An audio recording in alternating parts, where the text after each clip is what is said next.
একবার চিন্তা করে দেখুন, আপনি প্রতিদিন নিজের সাথে একটি প্রতিশ্রুতি করেন, আগামীকাল ফজরের নামাজ থেকে নিয়মিত শুরু করব, কাল থেকে কুরআন পড়া শুরু করব, আগামী সপ্তাহ থেকে গুনাহ থেকে ফিরে আসব, আজ একটু আড্ডা দিলাম, কাল থেকে সময় ম্যানেজ করব।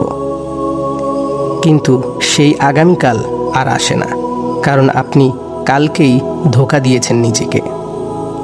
কাল, পরশু, তার পরের দিন, এভাবে চলে গেছে কত শত দিন। পবিত্র কুরআনে আল্লাহ তাআলা বলেন, প্রত্যেক প্রাণীকেই মৃত্যুর স্বাদ গ্রহণ করতে হবে। সূরা আলে ইমরান আয়াত 185। তাহলে প্রশ্ন হলো, আপনি যে আগামীকাল সব ঠিক করবেন বলছেন, কে বলেছে আপনাকে সেই আগামীকাল দিবে? একদিন হঠাৎ ভোরবেলা আপনার জানাজার খবর শুনবে পাড়া প্রতিবেশী।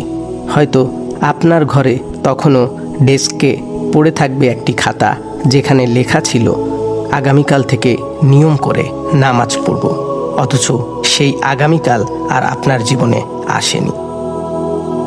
রাসূলুল্লাহ সাল্লাল্লাহু আলাইহি ওয়াসাল্লাম বলেন, বুদ্ধিমান সেই ব্যক্তি যে নিজের হিসাব নেয় এবং মৃত্যুর পরের জীবনের জন্য কাজ করে, আর নির্বোধ সেই ব্যক্তি যে নিজের খেয়াল খুশির অনুসরণ করে এবং আল্লাহর উপর ভরসা করে যেন আল্লাহ তাকে মাফ করবে।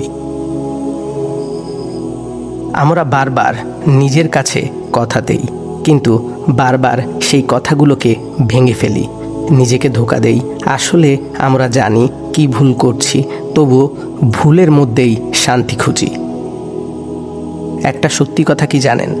আপনি যতবার নিজেকে বলেন আগামীকাল, শয়তান খুশি ততবার হয়, কারণ সে চায় আপনি কালকের আশায় আজকেও গুনাহে থাকুন। পবিত্র কুরআনে আল্লাহ তাআলা বলেন, তারা প্রতারণা করে অথচ তারা বুঝে না যে তারাই প্রতারিত হচ্ছে। সূরা আল বাকারা আয়াত 9। আমরা ভাবি সময় আছে, জীবন বড়, কিন্তু প্রতিদিনই আমরা কবরের দিকে এগিয়ে যাচ্ছি। তাই বিনয়ের সঙ্গে অনুরোধ করছি, প্রিয় ভাই ও বোন, এখনও সময় আছে। এই মুহূর্ত থেকে নিজের প্রতিটি কালের প্রতিশ্রুতি আজ থেকেই পালন করুন। আজই শুরু করুন নামাজ, তওবা, কুরআনের সাথে সম্পর্ক, আল্লাহকে স্মরণ। কারণ জানেন তো, পরবর্তী আগামীকাল আপনার জন্য হয়তো আর আসবে না। চোখ বন্ধ করে ভাবুন, আজ যদি আপনার মৃত্যুর ঘোষণা আসে, আপনি কি প্রস্তুত? আর কতকাল নিজেকে এভাবে ধোঁকা দিবেন? আজ থেকে নিজেকে সত্যিকার মুসলিম হিসাবে গড়ে তুলুন। আল্লাহ আপনাকে আজ একটি সুযোগ দিয়েছেন, সেই সুযোগটি হারাবেন না। হে আল্লাহ, আমাকে হিদায়াত দিন, সময়ের মূল্য বোঝার তৌফিক দিন।